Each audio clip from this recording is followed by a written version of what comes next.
And I'm going to get this meeting going.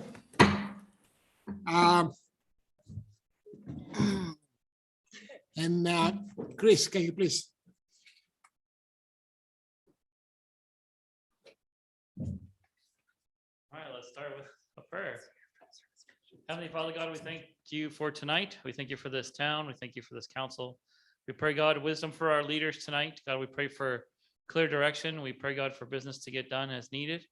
We pray, God, for the future as we work here in this meeting and in other meetings. We pray that you give them guidance, you give them peace, you help them to work on the things that need to be worked on. We pray, God, that our town would prosper. We pray, God, that opportunities would come and doors would be open, that we would be able to move into them swiftly and quickly, and you would give us favor with the province. We pray that you would be with us here tonight in this place. Bless us with your presence and with your guidance. In Jesus' name, amen. Thank you, Chris. So I need a motion to approve the agenda for today. I'll move. I'll second it. All in favor? Aye. Approval of minutes of previous council meetings, regular meeting of February 14, 2022. Are there any questions? I don't hear any questions. Can I have a motion to approve this meetings for February 14? I'll second it. All in favor? Aye. The next one is approval of minutes of the closed meeting of council February 24. Any questions? Motion? I'll make the motion to accept the closed door meeting of council on February 24th. I'll second. All in favor? Aye. Conflict of interest declarations? I see no conflicts, so so noted. Delegations, Tony Cook. You want? Mr. Cook said that he would not be able to attend, but he would like to present to council in the April meeting. Okay. Yeah. We'll move on to general reports. General governor report. Jason.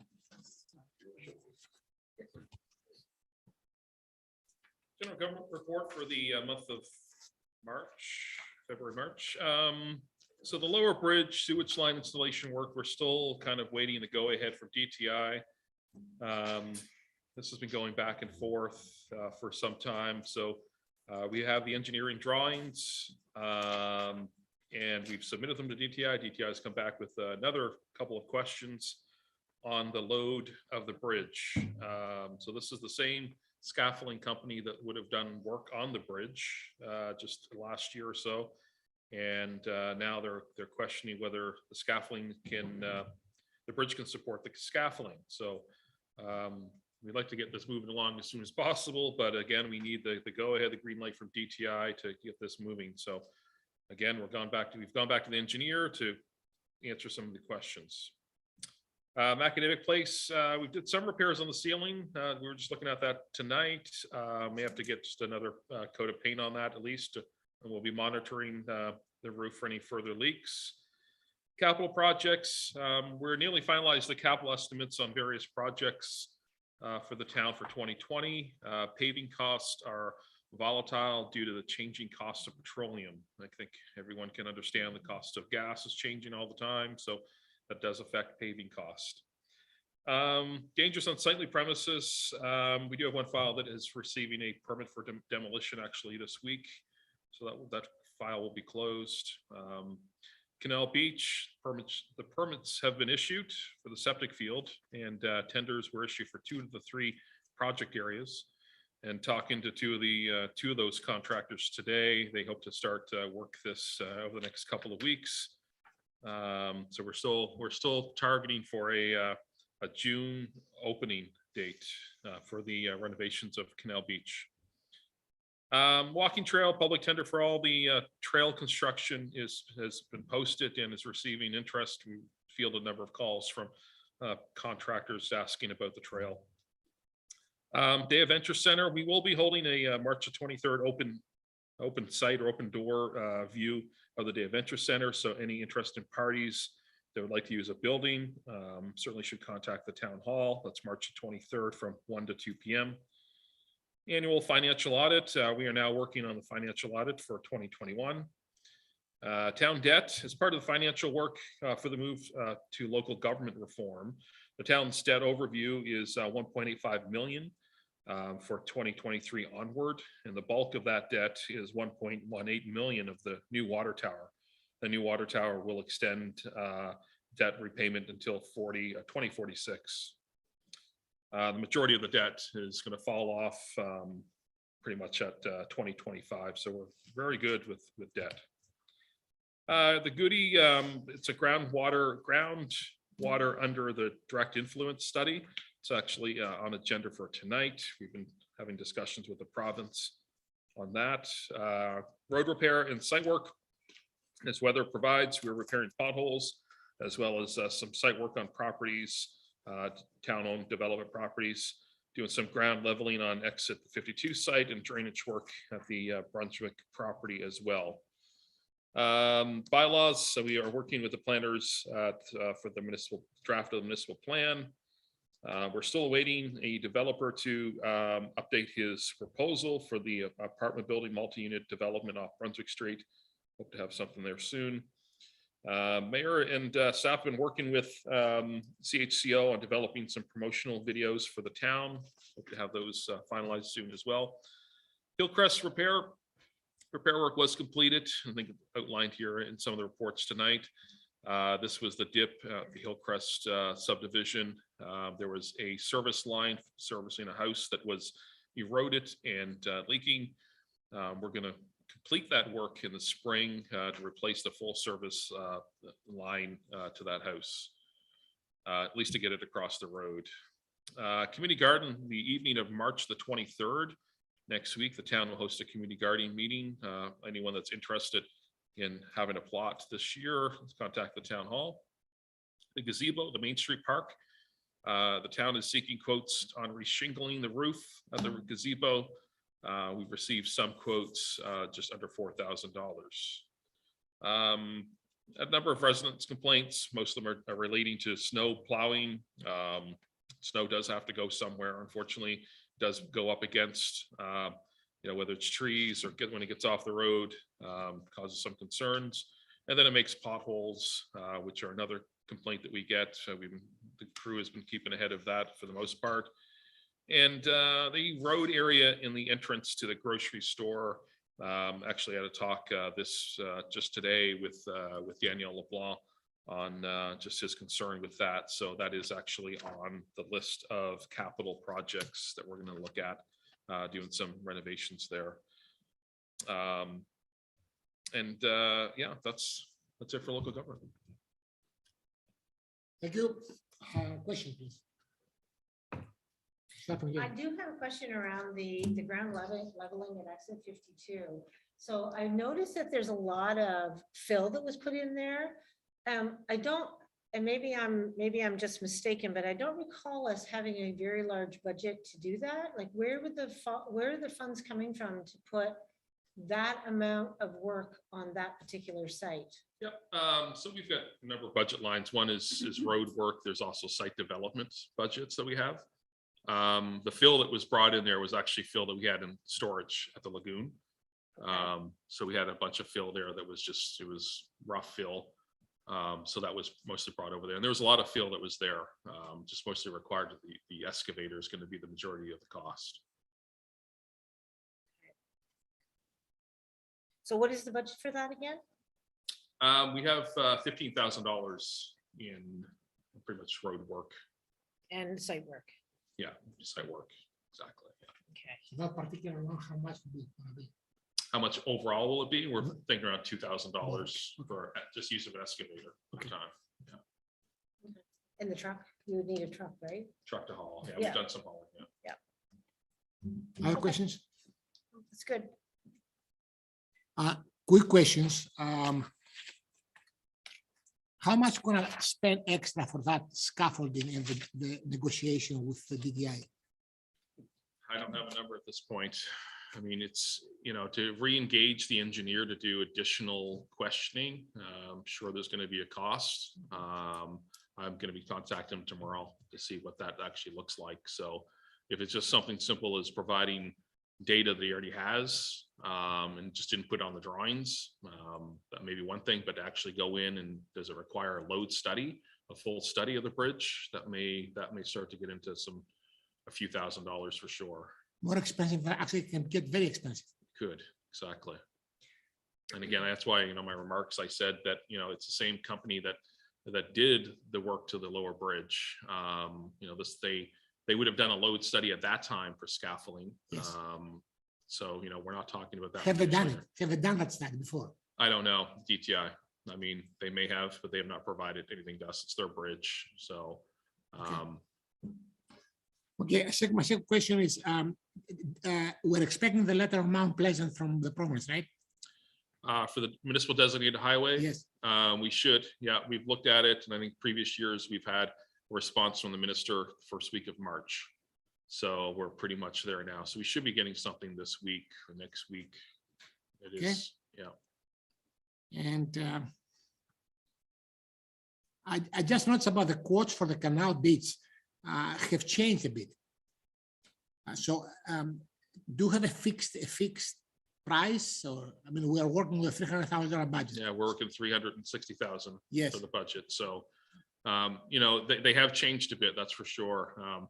That's why we haven't gone ahead with the third area of that contract for contractors, which is more of a retaining wall. We want to ensure that we get the building done with the bathrooms. That's the primary, and then some of the land work. So once we're comfortable with those two pieces of project and they fall within budget, then we'll go for the third piece. But I don't want to jump into the third piece and be over budget.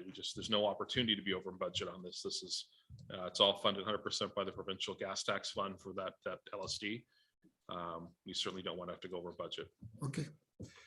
Okay, thank you. Any other questions? I do have one. Go ahead. In regards to March 23rd, the open door site for the Day Adventure Center, do we have an idea what we're charging per month on that? What are our expectations on that? Yeah, as of right now, it's still with what council thought for last year was $200. So that still stands as of right now. That's still what shows on the license of occupation. So. So with that, are we prepared as landlords to secure the buildings up enough so people's product is not going to get stolen? Part of the license of occupation does outline that that's a responsibility of the tenant. Of the tenant? Of the tenant. So a tenant could put new doors on? They could, Okay. right? Yes. Yeah. Okay. And do some other And alterations. other that. alterations Yeah. to the building? Yeah. Is there perimeters that we have on that, Perimeters. like, for example, new windows? To go to that, to the extent of new windows, that's a possibility as well. I guess we'd have to look at their proposal.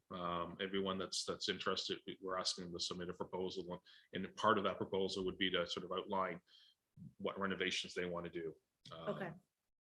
We don't want them to get too deep into doing renovations for such a short amount of time. Do you have many people interested? Do you know? Right now, there's two that are very serious, at least one for sure. So. Okay, let's move to the next one, EMO status. Thank you, Worship. So for EMO, so as of up until this weekend, we were at level 1 active monitoring as a town EMO. So that has now been removed. So we're just back to a normal level here with the town. The province has removed all restrictions as of today. And upon return to normal, we've ended our status. As of Friday, these numbers are a little bit older, but as of Friday, there was 3,963 active cases in New Brunswick and 101 hospitalizations, and unfortunately 316 deaths in relation to COVID. Questions on NBMO? Thank you. Update on local government reform. Thank you, Worship. So local government reform, still lots of discussions within the committees and the facilitator dealing with council composition. That's the number of councilors that will be in this new entity. Trying to finalize that number and what that looks like. Could be a composition of 7 councilors, maybe out of that, there's a couple that are at large, and as well the mayor. We're also trying to finalize boundary lines, external boundary lines of this entity from Diggity Wash River to Pocalogan River, as north as Lee Settlement, and taking in all of Back Bay to the south. Still finalizing that, and then within boundary with other lines are ward lines. So these the wards that would be within this new entity, trying to finalize that. So there's still lots of discussion on those 2 points. And now a newer subject is the entity name. That's lots of discussion there as well. And I just say, a couple things that the committee's trying to keep in the forefront is the possibility of financial funding for a new administration building. The province has said there is capital funds that are available. We'd certainly be interested to know what those are. And the possible properties being transferred from the province to the new entity. So those could be properties such as fire halls, for example. Number of fire halls that are now LSDs. So is the property going to be transferred to the new entity? There's also a number of different parks, parkland. For example, right now there's a park that's in Penfield that's owned by the province. Will that be passed to the new entity? So lots of discussion, still lots of questions, and hopefully things will start moving along here fairly soon. Thank you. I have a question. Is there a way that I could get on the mailing list of this? Mailing list for, The information that's being discussed? yeah, you can certainly shareable. I think you can probably, with through the mayor, and I think the councilor Rubin as well. I think our council members allowed to attend. And that's what I'm saying. In fact, if you like to be, No council. Okay. it's a very funny situation. Let me just to inform the council. It's a very funny situation in the sense that certain entities had trouble even getting a representative, and after some time they got one. Then we are now having almost every entity having 2 representatives. Some of them they still have not brought 2. And my understanding is that all the information that's coming out from the facilitator is supposed to be disseminated both to the council and to the public. There is no, I guess, any confidential, privileged information in the communication that he is sending in PDF formats. We have not engaged in any sort of negotiation with the province on any of this, or any consultation with the public, and that is the critical thing. Like even on the governance structures that are proposed, they gave us 3 different structures. With the councils at large, 6 at large and 2. I'm sorry, 6 wards and 2 at large, or all at large. These are 3 models that they are floated out there. But the only thing that they told us is that each ward should have about 1,500 people or so. And these are the parameters that the province give us. Beyond that, we have never been able to actually either send something back, or it's a situation where the province tells us what we can do, and that's about it. But I can certainly give you the PDFs. Thank you. Okay. Okay, let's move on to the next subject. Fire report. Chief.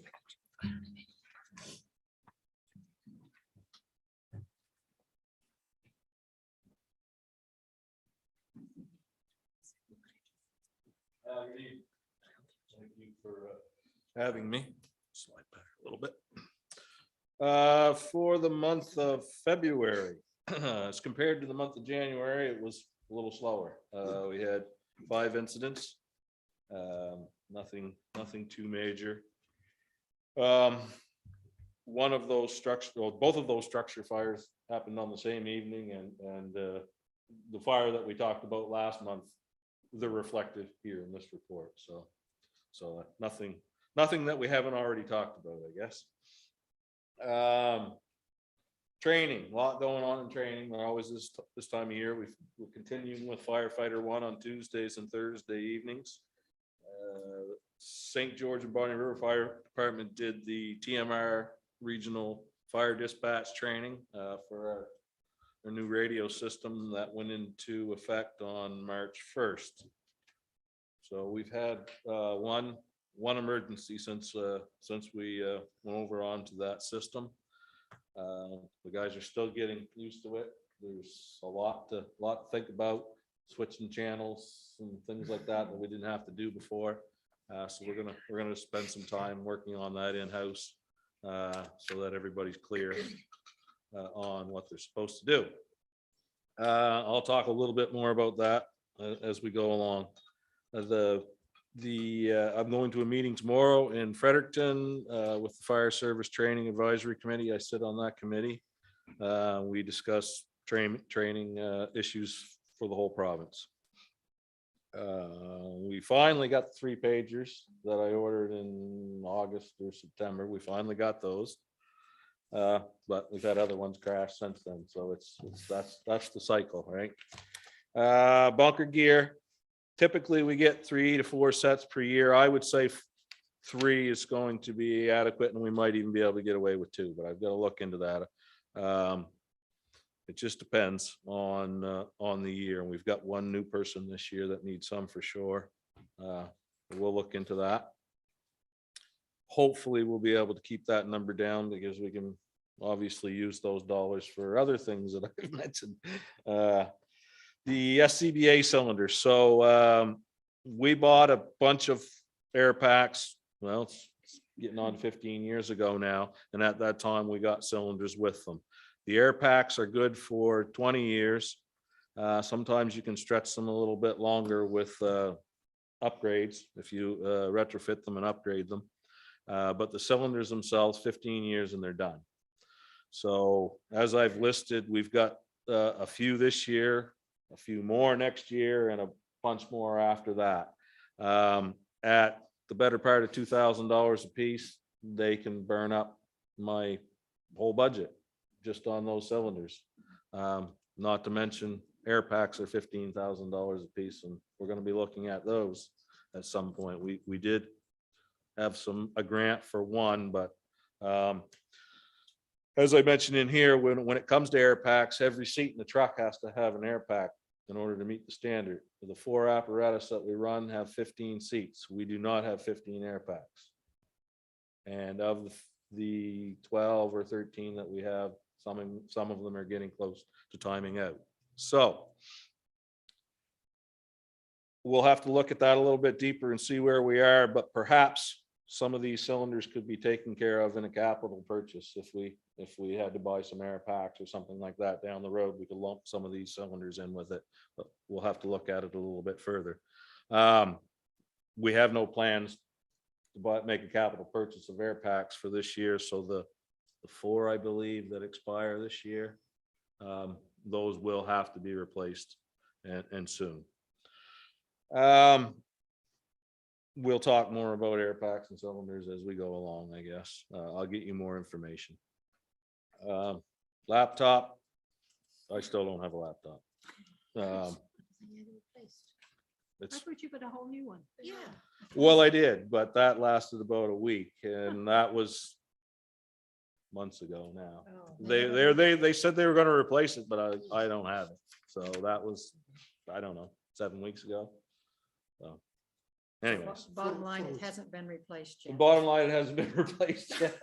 I'll give Kev credit. He somehow managed to get the old one to work well enough so that I can access the internet to do my reports to the fire marshal's office. And I've got webmail on there so that I can go in and check my email, but I've lost all my contacts and everything like that.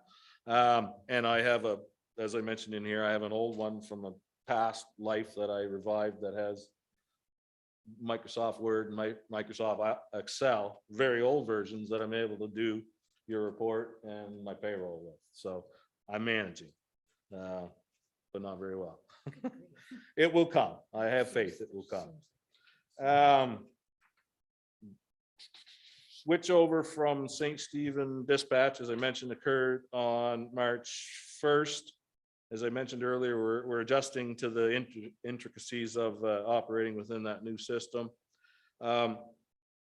We have 5 portables here in the town, and we have 2 portable radios in Bonnie River. The only way to answer St. John Dispatch, or Comm Center as we call them, is through one of those radios. So one of those is allocated for the driver on call. The 2 captains, the deputy chief and myself have the other 4.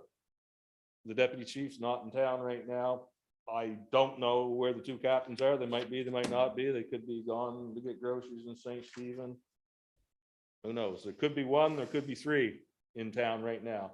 But during the day, I can tell you there was only 2, as long as one of them didn't leave town. So you see where we're going here. I could answer it from St. Stephen, say, yeah, we got the message, but you don't want to answer and say you got the message if you're not going to get the truck, because you don't know if somebody's really going to get it. So we need more TMR radios, long story short. They're not cheap either. So I could spend the whole budget with what we've got on this list very easily. And we're only in March. So I guess that's just the way it is. So there should never be a surplus in the fire department budget at the end of the year, I guess is what I'm getting. There's always something that we could be buying that if we get it this year, we won't have to get it next year type thing. So, because these cylinders that are running out now, if there was dollars left, we could have bought 1 or 2 maybe last year, and that alleviates the load. And I'm not, just for future reference, with fire, we don't have a lot, and to run a fire department is expensive, and this stuff is, some of it is, we have no choice. If I take those cylinders to a place that fills cylinders, they won't fill them, and they shouldn't fill them. Okay, so, and we need them. So that's enough on that. Well, I don't think I have anything more to say as a result of my report. Anybody's got any questions? I'll gladly try and answer them. You mentioned about the batteries, that you needed extra batteries because of the longevity of the Yeah. charge. Have you put in an order for any of the batteries yet? I mean, No. you have a budget, so Yeah, can you no. go ahead and order something like that? Yeah, I will get some batteries. I mean, they're not cheap, but No, I that's realize that. we can do that. And it's unfortunate that it's the way it is. It's just the way these radios work. They're more like a cell phone. The old style radios, the only time they drew any power is when somebody talked and it was receiving or transmitting. The new style, they're looking for the nearest tower, so they're always burning power. And then when you do start talking, if you get on a fire scene and you really start using it, they crash.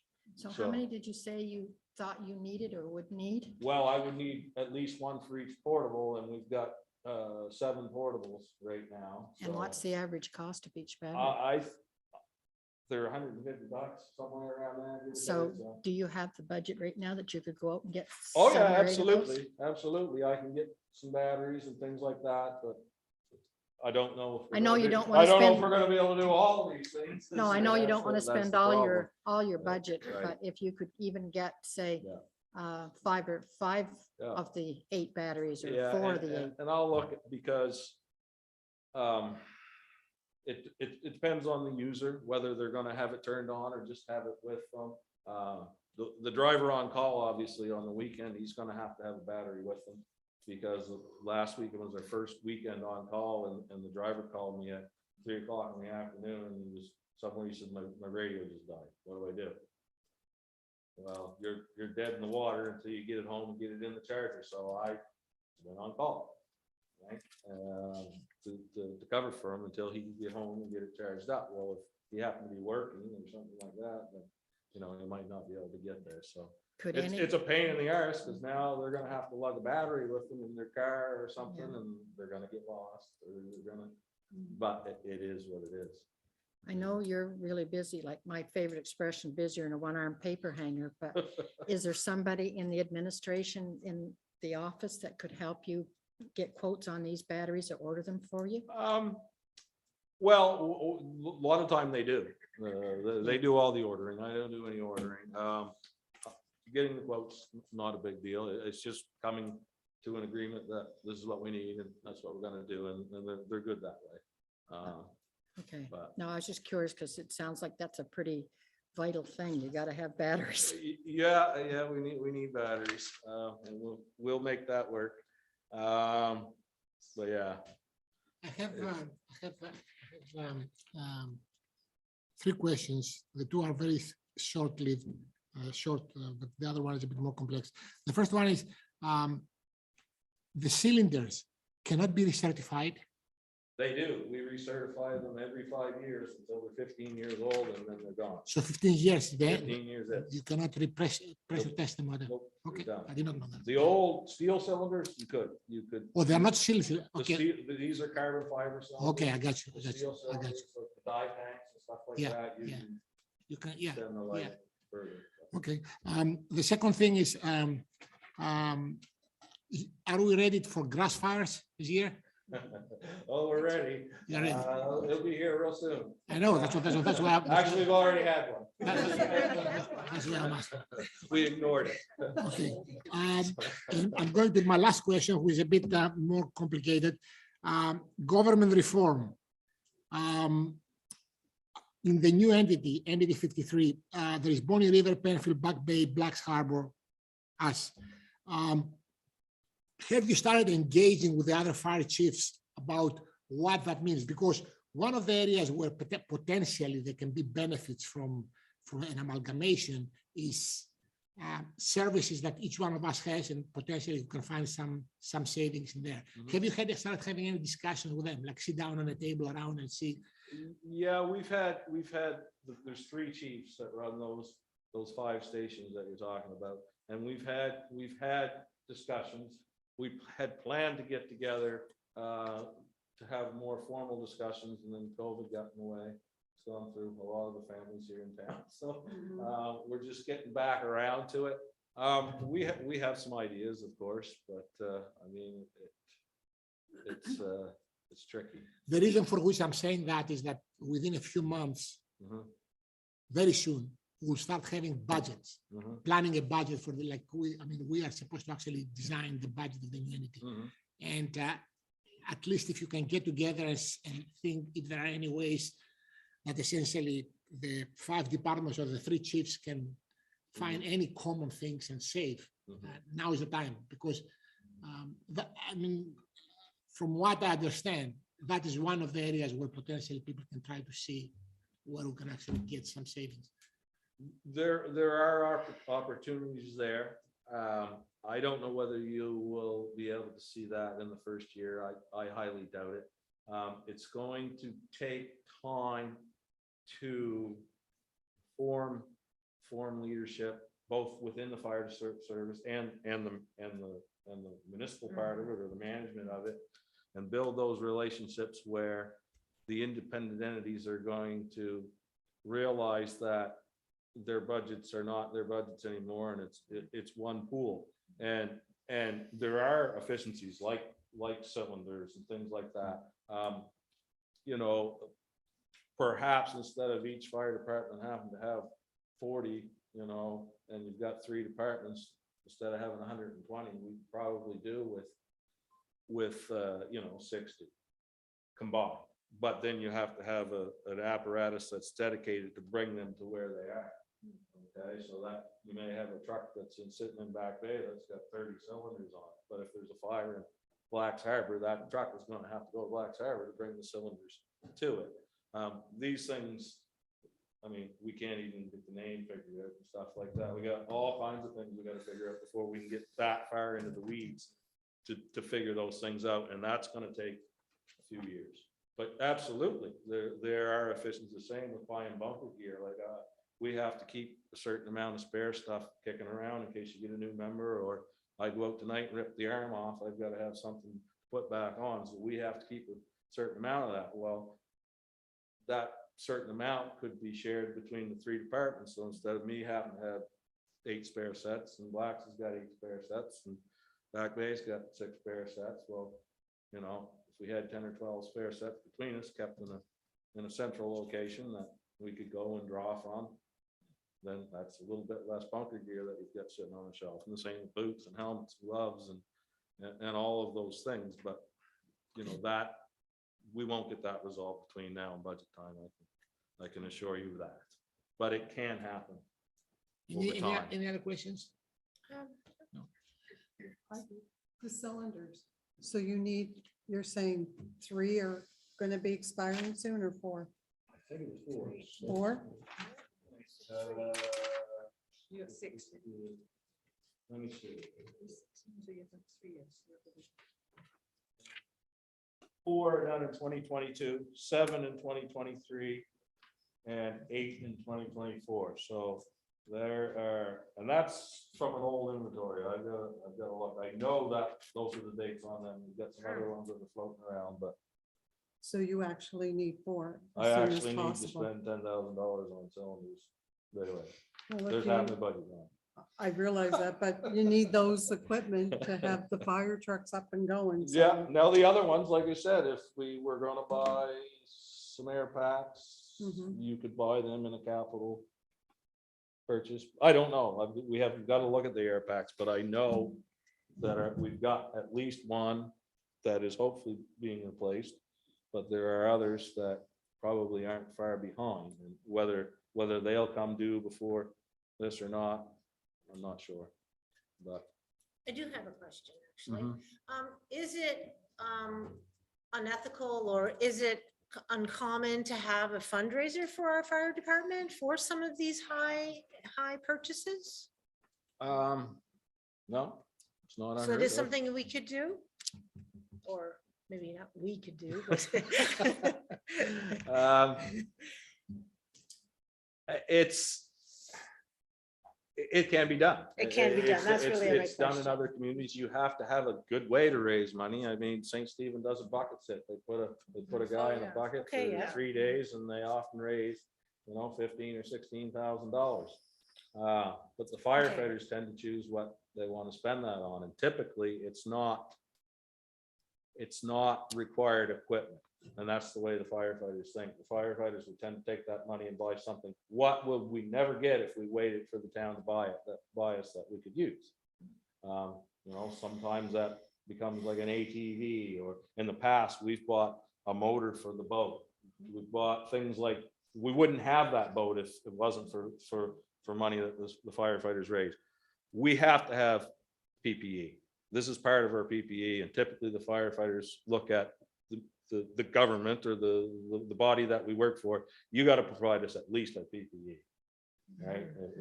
Yeah. Right? That makes I've sense. seen the St. Stephen toll. Yeah, The St. Stephen does a toll on the mall. yeah. A couple of times when I was shop there. Yeah. They were. parking That's very- our bucket set. And then Yeah. that weekend, we'll raise, $15,000, $16,000, $17,000. And that, they've bought a lot of good projects. They bought our gear washer, spent 10 or 12,000 to buy that. They bought a mule. They've bought trailer to haul the off-road rescue equipment in, things that the rescue van that they bought, that were things that the community would not have otherwise had.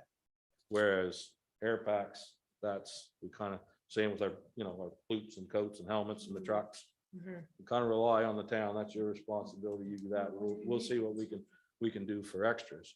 Not to say that they wouldn't pitch in, but if it becomes the responsibility of the firefighters to go out and raise money for our PPE, It's getting too much. it's getting to be, Yeah. they're gonna say, "Oh, yeah, well, enough. Assuming You gotta look, you got to protect them. If nothing else, it's your responsibility to. put That's it- good, that's good to protect information, though. Okay. That's Was that a fair That's statement? actually very good information, for sure, because, the needs seem greater than the the bucket of money. So it was just a thought. Yeah, and it's, I can't say for sure, but I would say that value that we spend on equipment it's been pretty stagnant. That number, I don't know, you guys could look back and see what it is, but the cost of everything is going up and Yeah, that's sometimes part of the the budgets problem. don't follow it. And, it's, if we didn't have to do any cylinder replacement this year, it'd be fine. But the problem is not every year, but every few years you get into these cycles where now all of a sudden you've got to replace a bunch of equipment. And in St. Stephen, we had 16 air packs and 48 cylinders come due, and we spent $250,000 to replace them in 1 year. So, But you need it if you need protection. so you can, at least here, we've got them spread out. So there's two different ways of thinking, looking at it. You can go every 15 years and make a big capital purchase and be done with it, or you can try and spread it out and do some this year and some 5 years from now and some 5 years from now.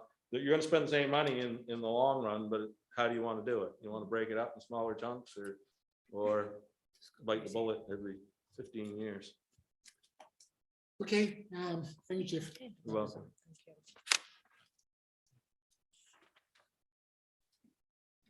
Building and planning report. Oops. Glenn. The tanks we have to buy, does each fire department buy them themselves or does the province do them all first?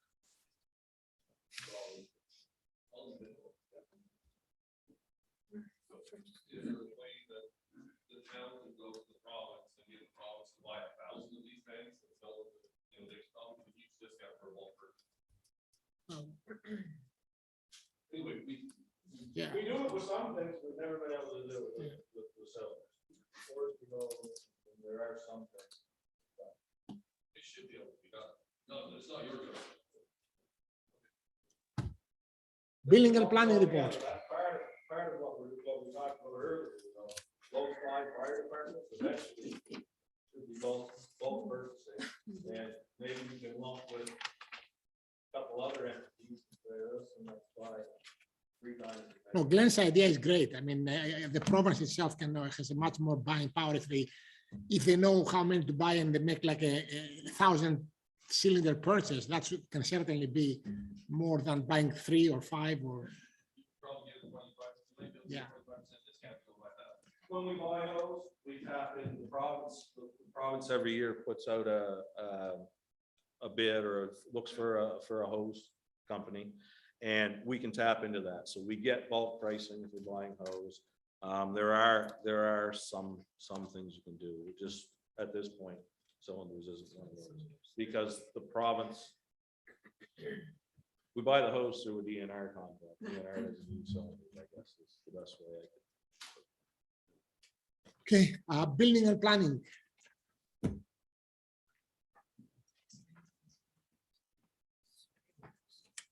Right, good evening, everyone. My name is Vivian Pung. For those of you who have never met me, I'm the junior planner with the Southwest New Brunswick Service Commission. And I'm here today on behalf of Alex Henderson, our planning director, to give you the planning report. I have his report on my phone, so forgive me for looking down on my phone. It's been not a terribly busy month. So since the last reporting period, we had issued 1 building permit for an interior structural work to an industrial building. And the construction value of that is around $10,000. We have also issued a sign permit for a fascia sign. We've also issued a demolition permit on Riverview Avenue. And the important part of this report is that we have had 4 enforcement files since the last reporting period. And Alex has a note on his report saying that it has been a problem with enforcement because people seem to have the idea that they didn't need a permit for certain things. But the fact is that they actually do need a permit. And for some of the things like exterior staircase or some stuff that they thought would be minor, but it would be subject to some pretty serious like fire code, safety, like escape stuff, so the chief would understand. So, the important thing is just to have continue education to let people know that you do need to contact the service commission to at least to ask if you need a permit or not. Don't just go ahead and do stuff without a permit. So that's that part. We've also been working on the new municipal plan for St. George. Council has received a presentation from Xander Gopin, I think, in the last council meeting. And if council wants to host a community open house on this background study, we can certainly do that as well. That's not something that's required from the Community Planning Act, but it's definitely a good practice to get the public more involved in this municipal plan drafting process. We've also received some feedback from council regarding the background study. That's obviously very, very, very appreciated. And if you have more comments or questions, feel free to direct it to us and we'll be happy to answer those questions. We are on track to have the new plan done and adopted. The prospective timeline would be around July or August. And we'll have a transitional document for the post-reform in about 2023. So that's the end of my report. Do you have any questions? Can I start? Sure. What is that post? The post-reform? Yes. What exactly is that? What exactly you're preparing for that? Yeah, because after the reform, the entity will be having, multiple different former municipalities in rural areas. So there could be some new plans coming forward. It just depends on what the province requires in the form of planning or development. Like now each municipality has its own planning document, its own zoning bylaws, its own building bylaws. When it all comes together, there might be new regulations coming, and we will be able to help in that transition period. Okay. Questions?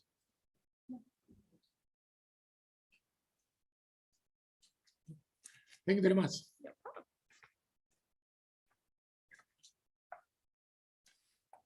Water and sewage report, Jason.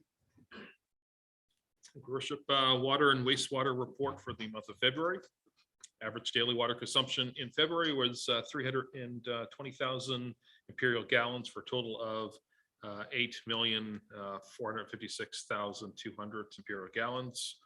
There was no total coliform or E. coli reported. Well, levels are good. A 3/4 water lateral, I guess that's a 3/4. I think I may have told council one time, might have been a 3-inch, but it's a 3/4 water lateral began leaking on the 24th at the Hillcrest Drive.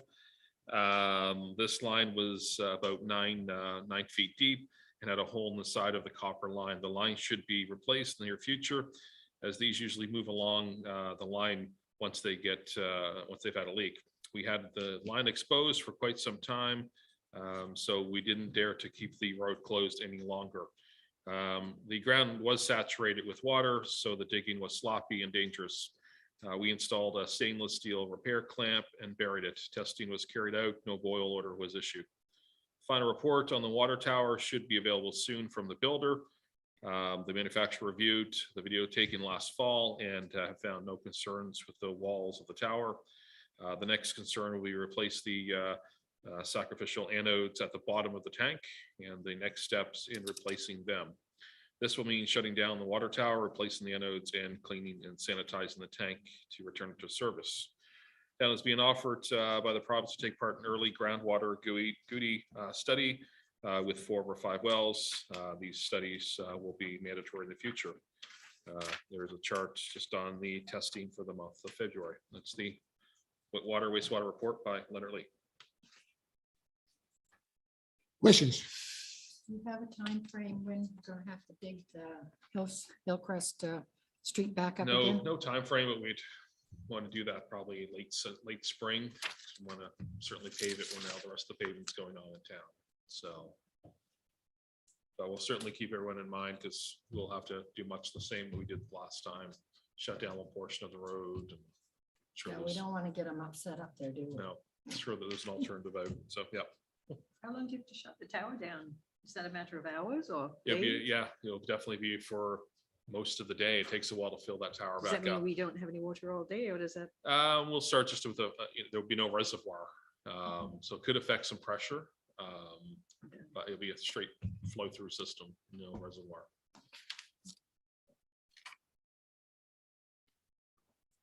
Questions? I have a question. We received about a month and a half ago, a letter or indication that our application for that, this EA and wells may have been approved. What has happened with that?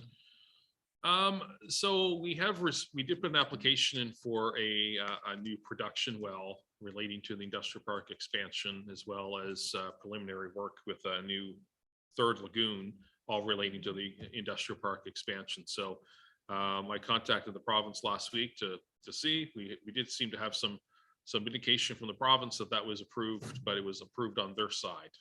So right now it's with the feds.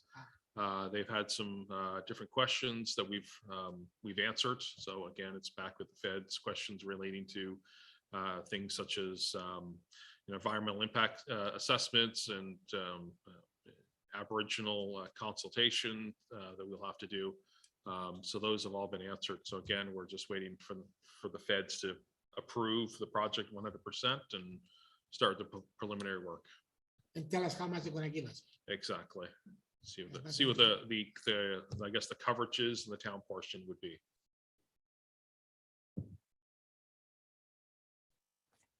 Okay, thank you. Transportation report. Thank you, Worship. So transportation report for the month of February.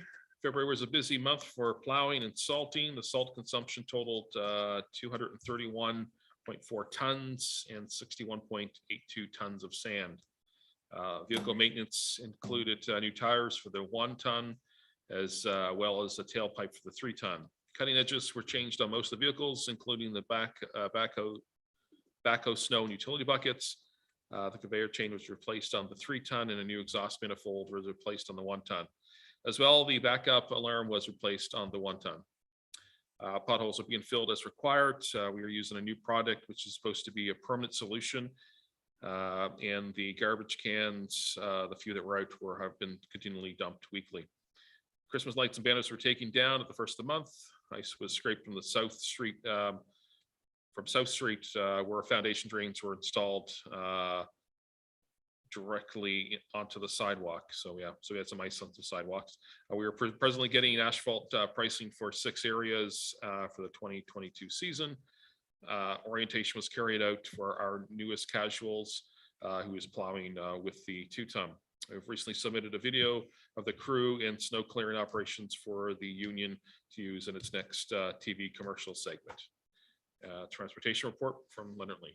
Is that about on budget for the salt and the sand, or is that above normal? It's above budget. Way above? Not too much. No, we've pretty much used our salt budget as of last month. Yeah. January, yeah. So we can't have any more snow? Is that what you're saying? So we're hoping that we don't have to use any more salt. Yeah. Some years are better than others. We've had 2 or 3 years last year that have been pretty good. This year, not. So. Yeah. Any other questions? Okay. TV commercial, that sounds fun. Yeah, yeah. So is that gonna be like on regular TV or just I'm not on sure. It would be you don't have the the union. details? The union reps would be part of that. So yeah, stay tuned. I guess maybe on CTV. I missed the point. Well, It's that's the question. union. commercial. The union The will have an commercial. advertisement Television. featuring some of our people. Oh, the union is going to have an advertisement about. They're union members and featuring some of our workers here in St. Okay, George. okay. That which union is that? Which- The local union syndicate, public workers, outside workers. So it's public, okay. That's great. That's publicity for St. George. Okay, bills paid and payable in principle, February 28, $246,182.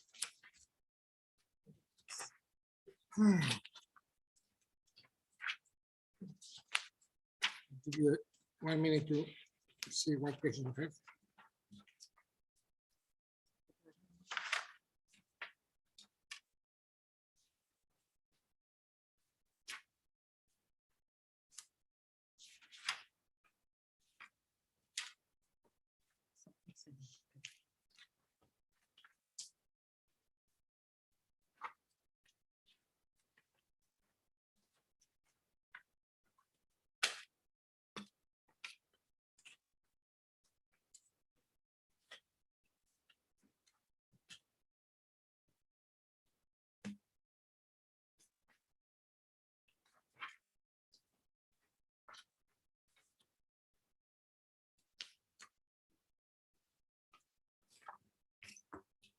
Any questions? Yes, I have a couple.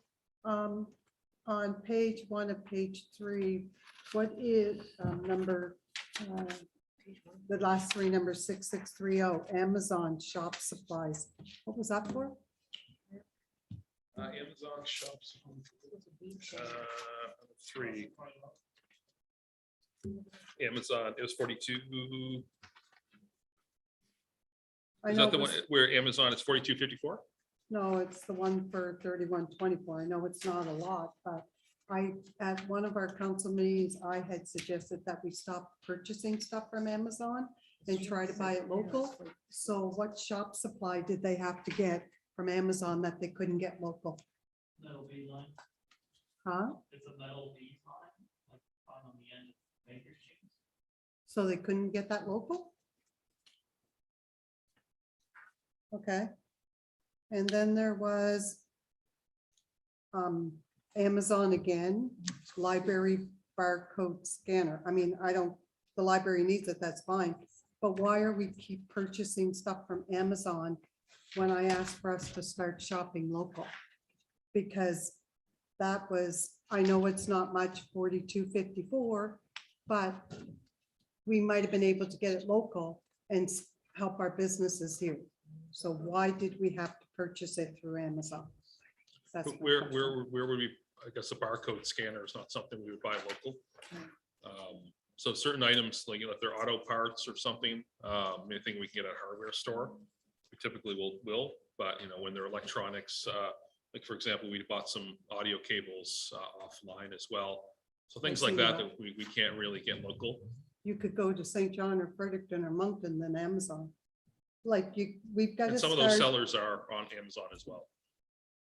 So we do get free shipping too, and I guess but that's not the point though. The point is we should be supporting New Brunswick if we want to keep businesses in New Brunswick, but every time you purchase something through Amazon, that's not keeping businesses in New Brunswick. That's my biggest issue. We should be shopping New Brunswick. That what if you got something and it didn't work and you had to ship it back? I know the trouble you go through. That's why I stopped buying from Amazon. You've got to really start looking around towns to make sure we can get the product here before we go outside. That's my issue.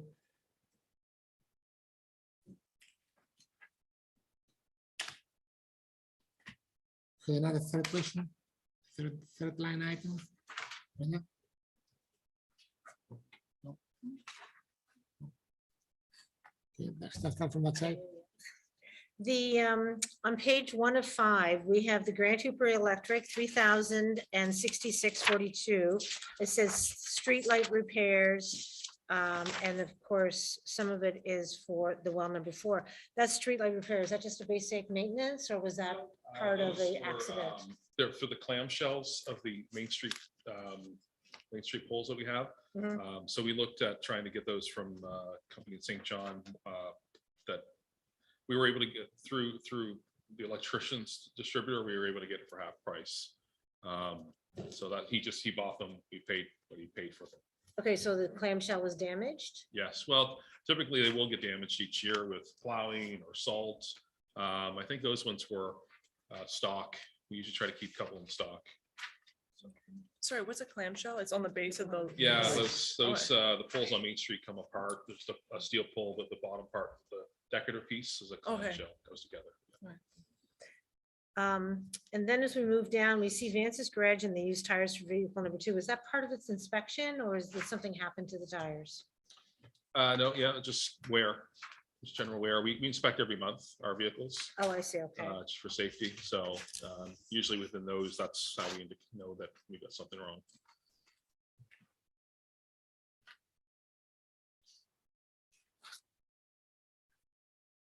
The impact wrench, $860.20. How often would we use that? I mean, I don't know if it's a regular type of thing, but it's something that you typically will need. So it could be maybe once even a month. So.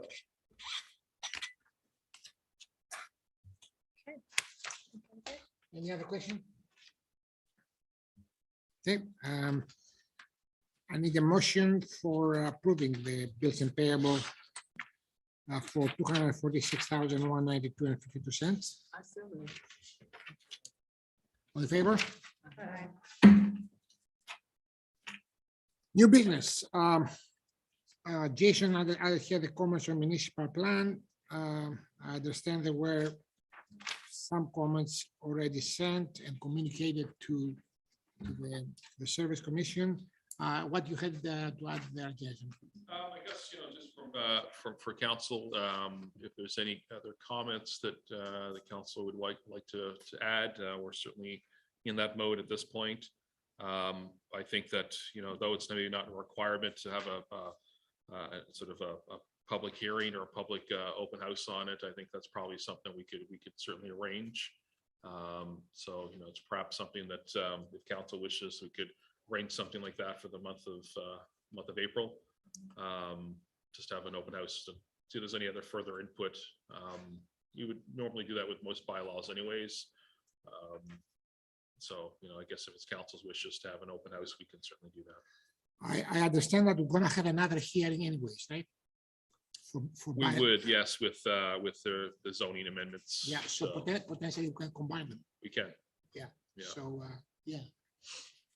So basically you need guidance from us on that. You need a motion. What do you I want? guess if it's everyone's wishes to have to add that to the public Yeah. hearing that would be related to the zoning amendments, we Yeah. can certainly do that. If council I- feels that I want to do that.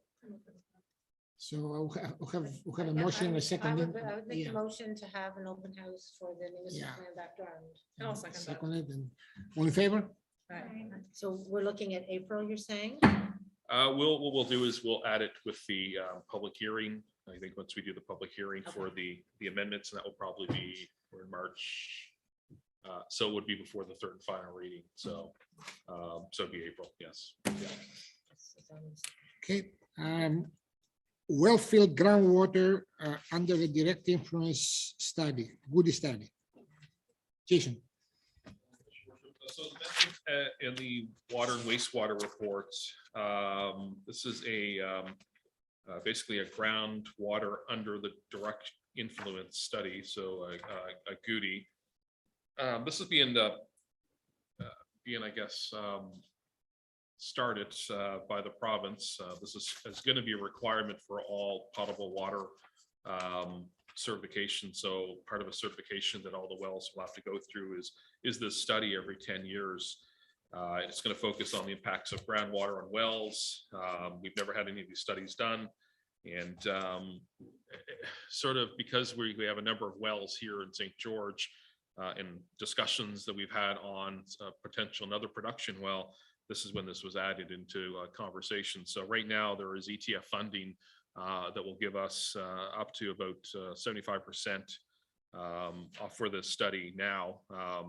So I guess the thing is, we don't know what the future holds. Maybe when this is mandatory, there may not be any funding for this, but right now the Environmental Trust Fund, that funding stream right now will allow these studies to happen and be partially funded. So that is a good news thing. It's 75%.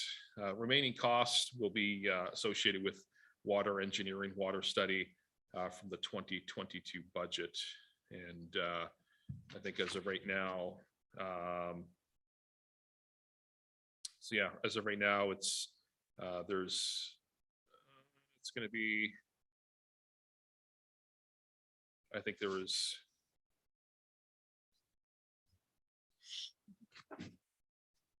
it's going to be about $2,000 or so in that will be on the town portion The study. for the study. Yes, Is that per well or just? for the whole study for Overall. all the wells. Yeah. So before the 4 wells, the newest well that we have, well number 6, because it's so new, it won't be part of the study. They need 5 years of production data on the well in order to do the study. So we wouldn't have that yet.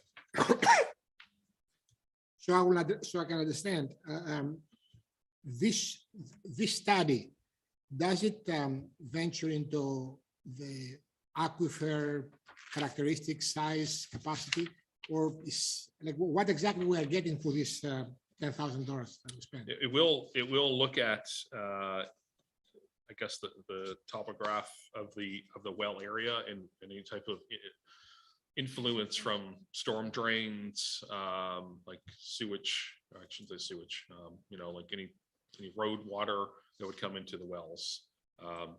So it's, I'm not a pro at doing the study, I guess if it did. So it's a probably- contamination evaluation potential type of Yes. study. That's one of the main parts of this is to look for possible contamination, especially when it comes to be potable water, to ensure that there's no risk. So, where I'm just as curious to see what the report will come back or the study will come back to say. It's bloody expensive. It is, Like yeah. for actually doing a chemical analysis of the water, $8,000 per well is a lot of money. Mhm. Just wondering what we are getting out of it.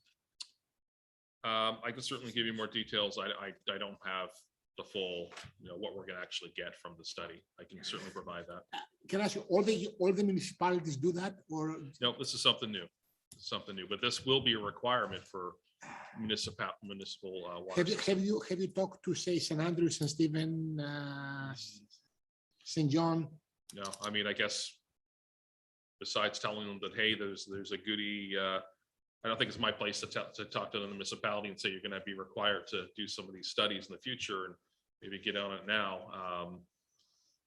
No, I don't. So I haven't gone to any of the municipalities. I just wonder because like that, if that has been proposed, because you learned this thing because you received a letter. If that was proposed to us, it was probably proposed to all the others. Possibly. I mean, this came out through a lot of discussions that we've had about not only well 6, but also our potential well 7 production well. So, I've been communicating with the province on wells over the last few months fairly frequently. So I think it mostly came out of those type of discussions. I can't speak for the province and what. How much how much time we have to defer the decision on that one? Environmental trust fund, I don't, as with anything to do with federal intake that sometimes changes quickly. I guess this is what it is this month. It could change next month. There's no closing.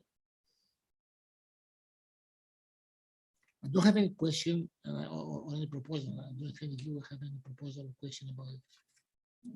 It looks like something that's got to be done, so.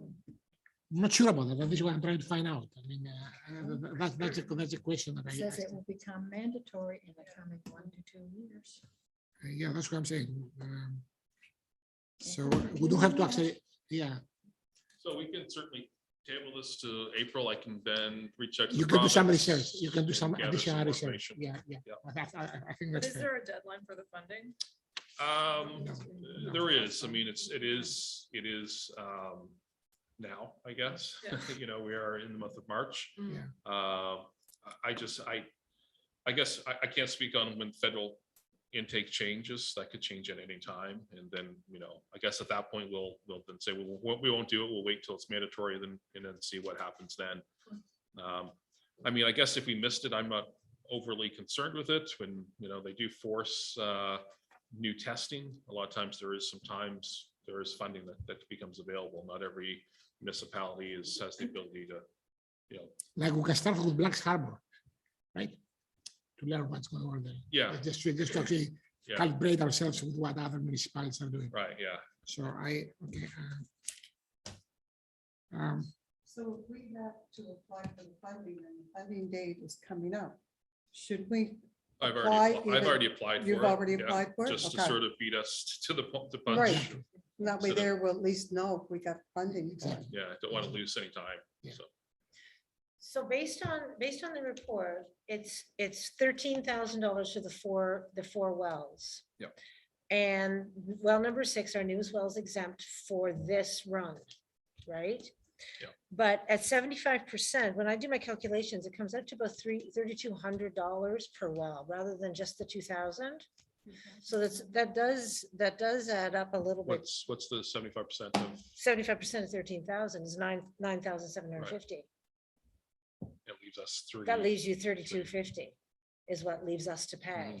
So I guess my question is, so we have to stay on top of this, because well number 6 will it have to do its duty at its 10th year? Which would be only 8 years It from now. probably, well, it will probably have to do it on its 5th year, because they get 5 years of data. So once it's 5 years old, by that point, the Goody study will probably be mandatory. So it'll have to Okay. do it at that point. So if they find something wrong with our wells, what is our course of action there? To remediate any issues, I guess, But that takes money again. it would probably take money again, but I guess I'd rather know that if you have something wrong with our potable water, you Mhm. probably want to know about it.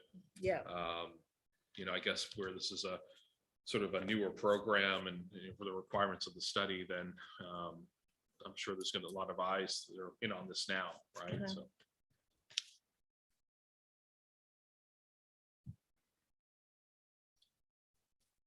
Yeah, I wonder if there's anything that we can pass on to the Service Commission to actually check that. Service Commission doesn't have water. It They does not don't. have quota, and they don't, are not getting involved with environmental or whatever contamination things. Okay. Yeah. no. Okay. Okay, let's revisit that. You made the application. You Yeah, made the application, application's so, in. so. I mean, we're approved on the application. We just would need to go ahead with it. But I can certainly get more data, on really the scope of it and get Yeah. that to council. You know, what others are doing. I mean, if you just by talking to your Yeah. counterparts, just. I mean, I don't want to, I'm not going to go speak on behalf of the province, but I can certainly ask a few different municipalities. So, Yeah. you know. Okay.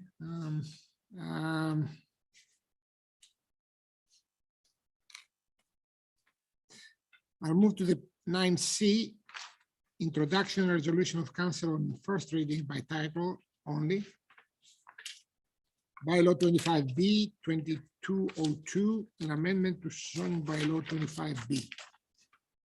Jason?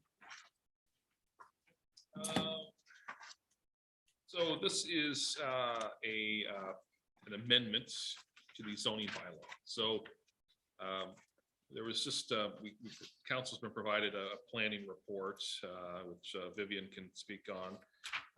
But the main purpose of this amendment is to deal with the freestanding sign within the zoning bylaw for the town. So right now we have a sign, a number of signs in St. George that are in general commercial that would be in non-compliance with the zoning bylaw.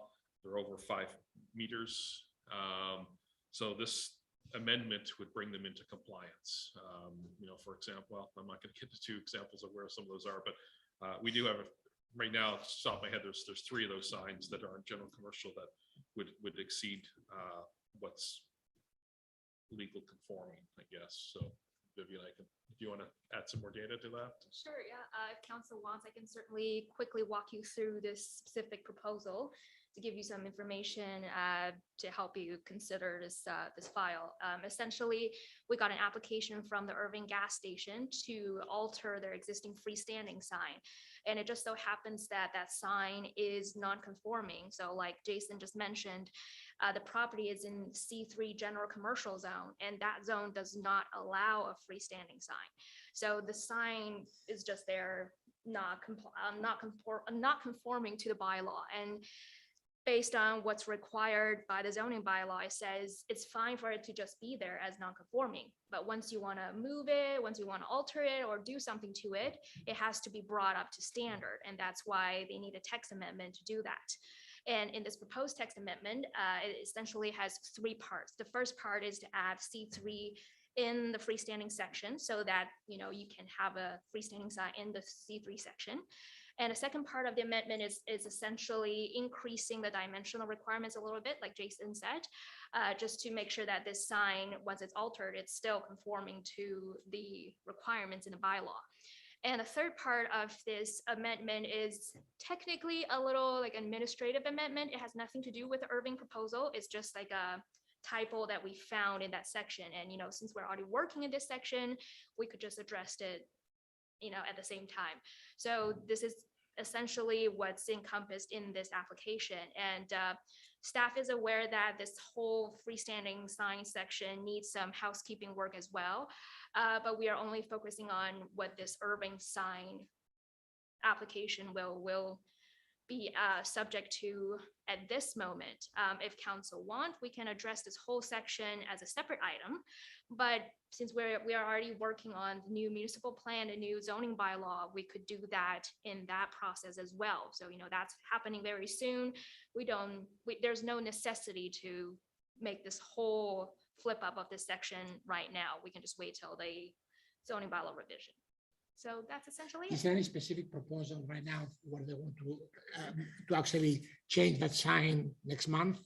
They do have Yeah, they they do have want- a proposal in to change that sign. Yes, they do. They gave, so you have an application, Yeah. construction permit, whatever it's called, to actually do the thing ASAP now. I mean, Yeah. will you approve it? Okay. Yeah, so in the planning report, if you flip to the very back of it, there's a before and after picture comparison of the new and existing signs. Essentially, they want to change, I think, one sign face, and they want to add a LED screen to the existing sign. So it's pretty major change.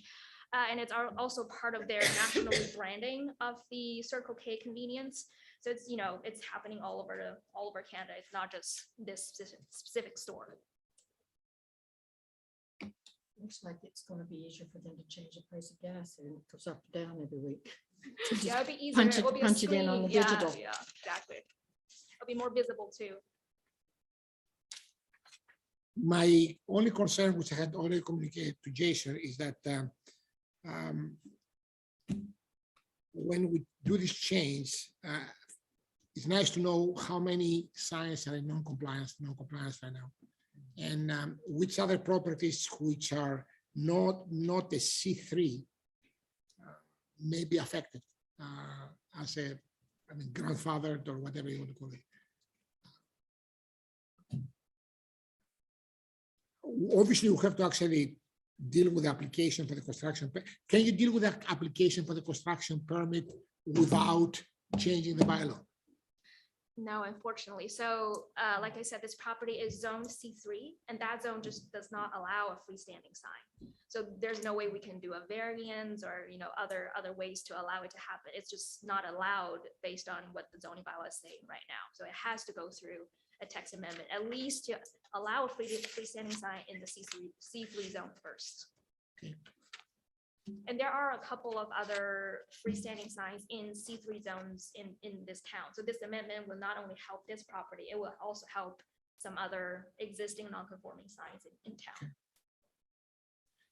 Anybody has any other question before we? No?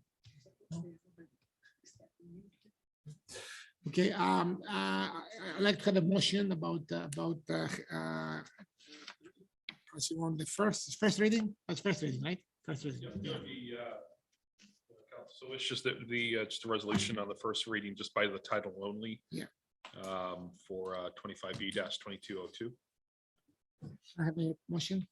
I'll make a motion that we do the first reading by title only of bylaw 25B-2202. Seconded. I'll second it. All in favor? Aye.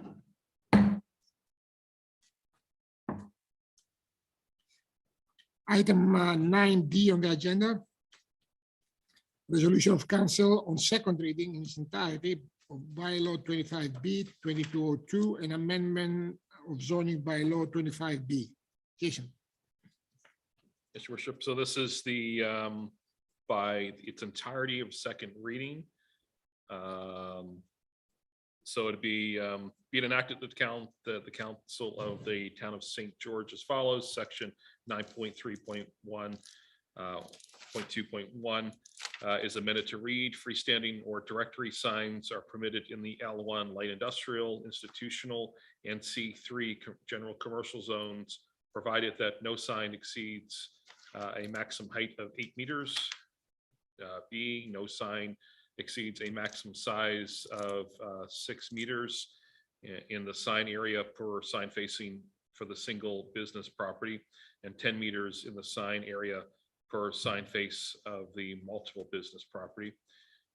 C, no more than one freestanding or directory sign shall be permitted for every 3 meters of lot frontage, and no sign extend beyond the street right-of-way line at the outermost point of the sign. I have a question for the second reading.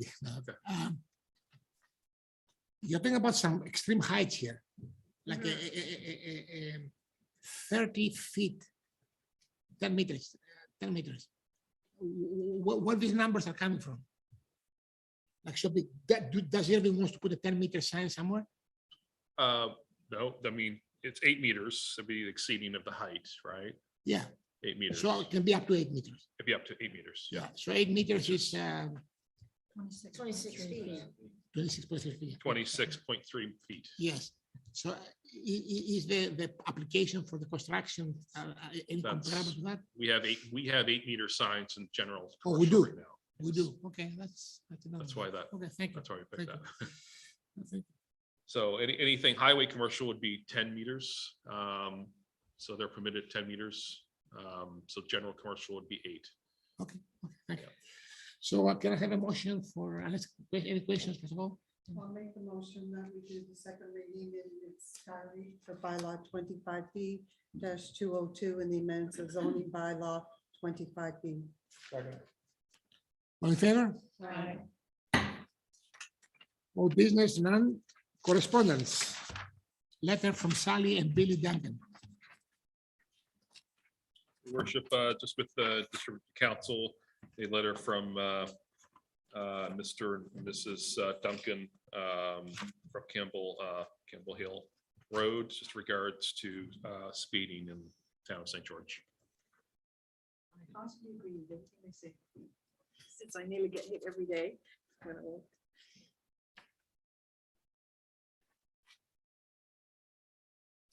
Any comments from the councilors?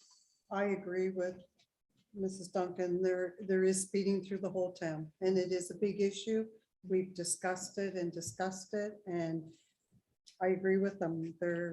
There's nothing we really can do about it, and we tried to get the RCMP to stop people in that, but it's out of our hands. We're not police officers or anything, but I do agree there is too much speeding in our town.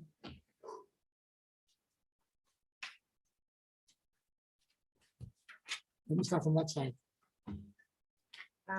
I do agree. It's not just Riverview Avenue, and I know that, the squeaky wheel perhaps gets the grease. I understand that concept, but, speed calming on our streets is, I think, our responsibility as a town and the community.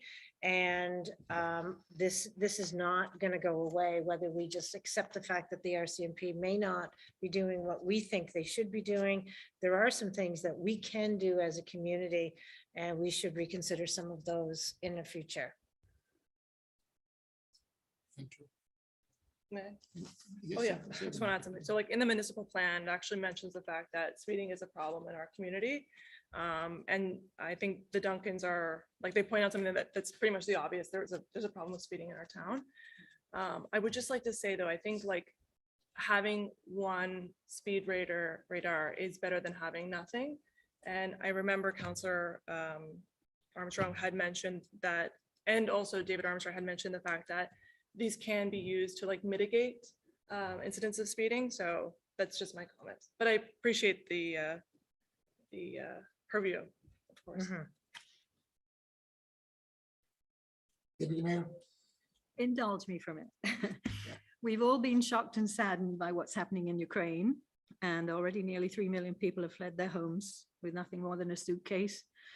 And seeing bewildered little children crying and older people being pushed across the border in wheelbarrows and shopping carts reduces many of us to tears. And that's why a group of us from throughout Entity 53 and the Multicultural Association of Charlotte County got together last week to plan a night for Ukraine, which will be held here in Magadavic Place on Tuesday, March 22nd from 4:30 to 6:30. We'll be having a variety supper, that's a posh name for a potluck, as well as a single serve takeout lasagna, a silent auction, and a 50-50 draw, with all the proceeds going to humanitarian efforts in Ukraine. We're reaching out to people asking him to either donate something for the supper, an item for the silent auction, or simply show up. We're asking for donations at the door. Several of my council colleagues have already offered to help, and I thank them for that. If anyone needs any further information, they can contact me. We can't be on the front lines, but we can do our little bit to help out in this crisis. That's all I have to say. Thank you. I just, no, this is an important point. So I just want to go back to the letter, Jason. I have one point. Did you initiate any sort of scheduling of getting a sign from Service Commission? We haven't as of yet, no. We should do that. Yeah, I think we it's, should do it's, that. you know, we typically will start doing that in the springtime, look ahead for the whole season. So we're at that point now. We're at that point now, yes. So we should try to actually get it. Are they here? No. If we can get them, keep it as long as possible and move it in a couple of places to get more data. That's an important thing. Yeah, and certainly, open to any counselors, that want to add certain streets by all means. Yeah, Mount Pleasant is obviously one. Yeah. So, yeah, Brunswick Street, yeah. Lateef Road. Yeah, so I mean, we don't have shortage of place to put it. No, Yeah. Okay, I'm gonna move to public presentations appearances. Okay. Statement by members of council. Deputy Mayor, you make your statement. Okay. Yeah, well, that's yeah. You can even repeat it after when it goes around. And do you have any statements? Well, I have something to say, and you might not like it, but at our last council meeting, you said something that was not appropriate to me. And a lot of people heard it being on TV and that, and I feel that you owe me an apology for saying that I need help. I am You shocked. had no right Yes. to say that I need help. You're not a professional, you're not a doctor. And for you to come out and say that, that was embarrassing and it hurt. You might talk to other people like that, but you're done talking to me like that. You owe me an apology. Thank you, Brenda. And that's all I have to say. Thank you very much. Councilor Rubin. Okay, in regards to Chief Morton's comments about the life cycle of the fire department, I don't see any change there. You're probably right in saying 2 to 3 years at least. I think things will keep going the way they are going for the time being. Capital purchases is the only way you're going to get air packs and a lot of bottles. I don't see that happening. We have a short lifetime council. And that requires borrowing money, as you know, and it's quite a major purchase. Something that you need, you have to have the air bottles. According to Work Safe, you got to have all that stuff. That's a no-brainer. You got to have it. In regards to Brunswick Street cleanup, that's being done so it can be presented in an RFP to actually show the size of the property that's there to be used in the RFP. That's one of the reasons that's being done. Not a bad idea. There's the paving projects, we've got to look at those and make some decisions. Like I say, the prices are just going up and down, pretty consistent. They're just fluctuating off. In regards to the Transition Advisory Committee, it's not open to the public. It's open to the membership that are on it. We can keep you updated as best we can. Up to this point, not a lot of decisions. The boundary lines are still not clear. The wards, not known. The amount is close. The name, it's just like on a treadmill. You're not getting anywhere. The answers just aren't coming. And the time frame is quick for whatever reason. I don't know why, but it is. And that's about all I have at that point. Councilor Coutu. That'll be very brief. I agree with Sam about the fire department and things that are happening with our local reform. And I just wanted to ask for council to meet with me sometime within the next week about our summer festival. Have a lot of interest, a lot of volunteers, contrary to popular belief. People are actually giving ideas, and I would just like to talk with the council members at some point in time to bring you up to speed. And that's all I got to say.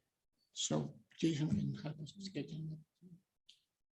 Jason will help us with We scheduling. schedule, putting a day, yeah. Yeah. Yeah. Oh, yes, Yeah. yes. I'm gonna start from the other side. I just feel like, that we just need to keep pushing forward and advocate on for those things that we believe in. As far as the reform goes, I recognize that it's not open for the public, Councillor Rubin, but I feel that as councillors that we should be able to have the opportunity to be informed about how those meetings are transpiring and how they are going.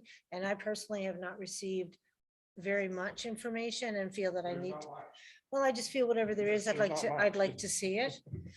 And, with Barb, I stand with her in support of the Ukraine people and what they're being forced to endure at this time. And I will meet with Councillor Colton in regard, I know, let's look at her again. Councillor Colton in regards to our Summerfest. We did get an email. Did everyone get one in regards to? St. George Day. Yeah, St. Yeah. George Day. Is that something that we I should? sent an email out to everyone and said, did you have, or to everyone, to the council members, and saying, if you had any suggestions, let me know. That we were going to call it St. George Family Fun Days, and we thought that it would be the third week in July.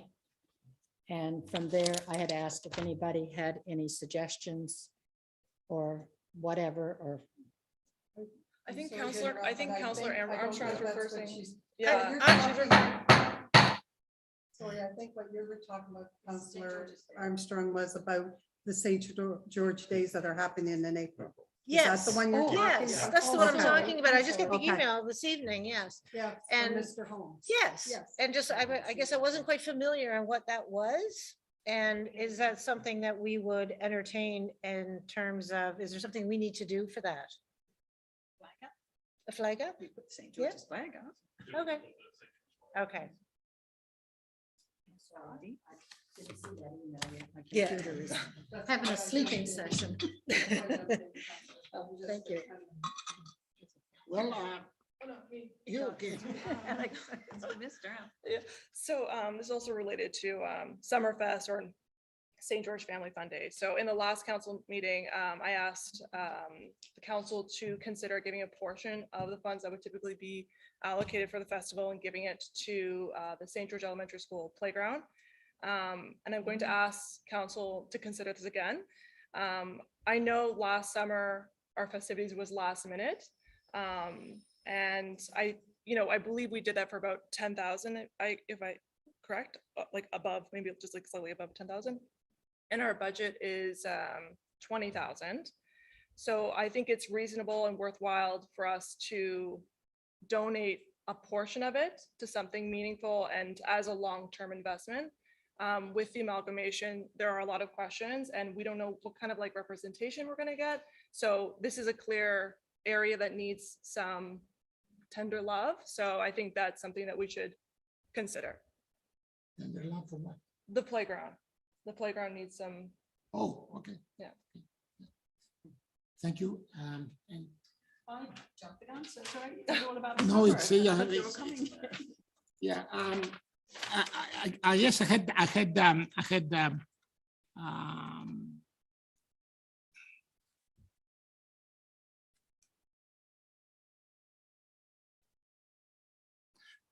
had one point to make, but Brenda kind of reminded me that it's very important to try to keep the procedures here civil and try to adhere to some rules, which when they are broken, they require people to actually be reminded that they have to review these rules. And one of them is that emails exchanged in confidence with the other council members should not be brought up in council, particularly changed to put words on someone's mouth that have not been said. And if the councillors need training on that matter, I mean, I'm sure Jason can actually help us.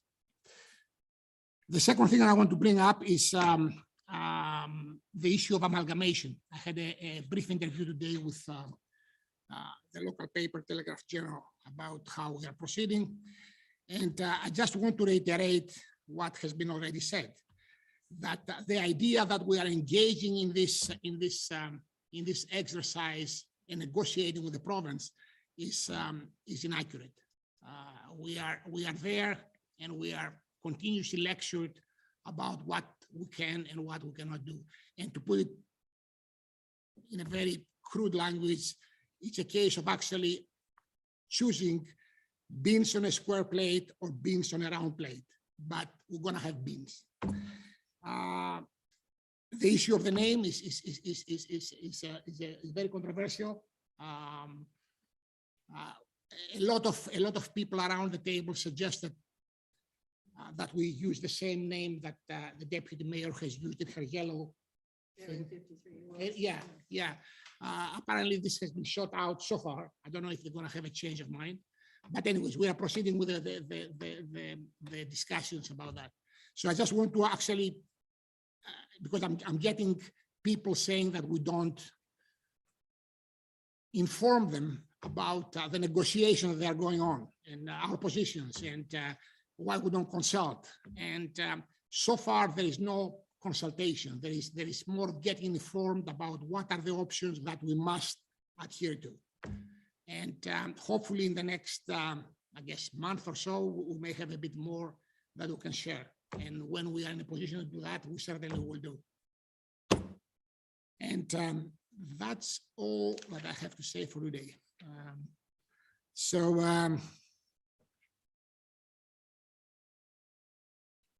With that said, I'm going to ask for a motion to adjourn. And